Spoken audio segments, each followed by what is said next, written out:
नमस्कार दोस्तों, आज आपका एक बार फिर से हमारे चैनल में बहुत बहुत स्वागत है। दोस्तों, आज हम जानेंगे कि ये सूर्य कितना पुराना है और इसकी उत्पत्ति कैसे हुई।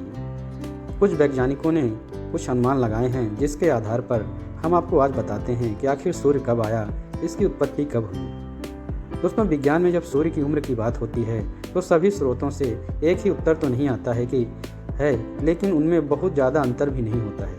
यह जानना भी रोचक है कि वैज्ञानिक सूर्य की उम्र की गणना करने के लिए अलग अलग पद्धतियों का उपयोग करते हैं और सभी औसतन सूर्य की उम्र एक सी ही बताते हैं। हमारे सूर्य की उम्र क्या है, यह सवाल केवल कौतूहल या जिज्ञासा शांत करने वाला प्रश्न नहीं है, बल्कि हमारे सौरमंडल, सूर्य और पृथ्वी के गहरे अध्ययन की वजह से कई बार वैज्ञानिकों को यह जानने की ज़रूरत पड़ती है कि सूर्य कितने साल पुराना है।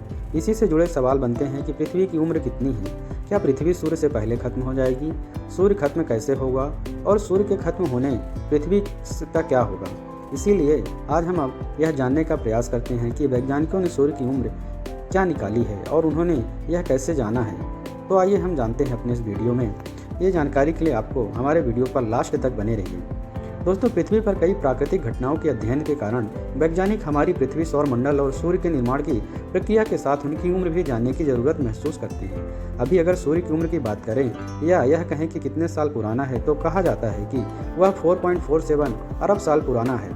इसमें कई बार 4.6 साल या 5 अरब साल की उम्र भी बताई जाती है। इसी संदर्भ में यह जानना जरूरी है कि सूर्य की उम्र की गणना कैसे की जाती है। मोटे तौर पर सूर्य को समझें तो मूलतः यह एक तारा है जिसका अपने ग्रह तंत्र है, जिससे सौरमंडल कहा जाता है। इसके कोण में नाभिकीय संलयन प्रक्रिया द्वारा हाइड्रोजन हीलियम में बदल रही है, जिससे भारी मात्रा में ऊर्जा, प्रकाश और अन्य विकिरण के रूप में सौरमंडल में चारों ओर फैल रहा है। सतह के तापमान के आधार पर तारों का वर्गीकरण किया जाता है, जिससे अंदाजा होता है कि वे कितने गर्म या ठंडे हैं।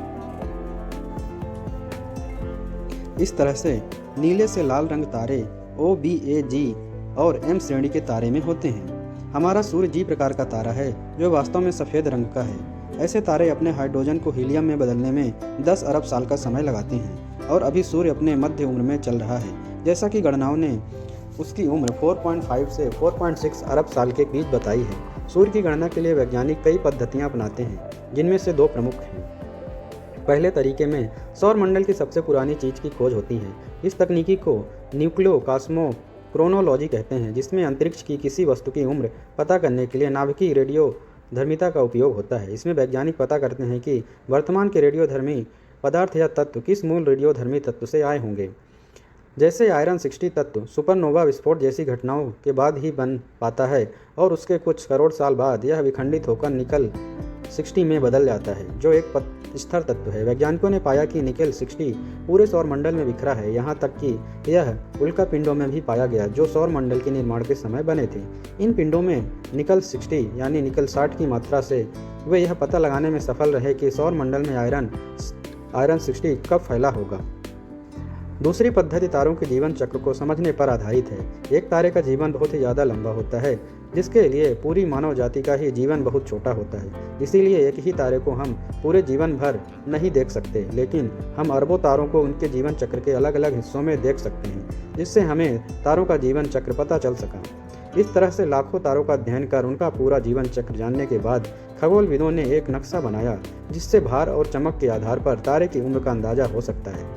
जब वैज्ञानिकों ने सूर्य की जानकारी इस नक्शे पर लागू की तो उन्हें उसी तरह के नतीजे मिले जो न्यूक्लियो कॉस्मोनोलॉजी में मिले। ऐसा ही अन्य पद्धतियों में भी देखने को मिला।